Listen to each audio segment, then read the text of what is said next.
দর্শক, আমরা এখন যেখানে দাঁড়িয়ে আছি এটি মৌলভীবাজার জেলার কুলাউড়া উপজেলার ঢাকালুকি হাওরের যে ঘেরটির কথা আপনাদেরকে বলেছিলাম। আসলে এই ঘের দিয়েই আসলে সাধারণত মাছ শিকার করা হয়। এছাড়াও আসলে এই ঘেরের বাইরে যে নৌকা দিয়ে আসলে জাল দিয়ে নৌকা দিয়ে আপনারা বিস্তীর্ণ যে সাদা যে অংশটুকু দেখছেন আসলে সেই সাদা অংশটুকুতে আসলে মাছ সহ বিভিন্ন প্রজাতির মাছ আসলে এখানে মাছের আবাসস্থল, এবং এই আবাসস্থলগুলো সরকার প্রতি বছর বা বিভিন্ন মেয়াদি লিজকৃত এই আপনার বিলে মাছ আহরণ করে, এবং এখান থেকে আসলে সারা বাংলাদেশে আপনারা জানেন মাছ ছড়িয়ে ছিটিয়ে যায়। আপনারা দেখছেন আসলে যে হাওরটি একটি বিশাল একটি হাওর, এবং এই হাওরের হাকালুকি হাওরের এই বিলটি সামান্য একটি অংশ মাত্র, একটি উপজেলার সামান্য একটি অংশ এই বিস্তীর্ণ আপনাদের যে হাওরটি দেখতে পাচ্ছেন।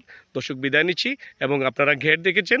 আগামীতে আমরা আশা করছি যে আপনাদেরকে মাছ দেখাবো, সেই আশা রেখে আপনাদের থেকে আবারও বিদায় নিচ্ছি। আসসালামু আলাইকুম।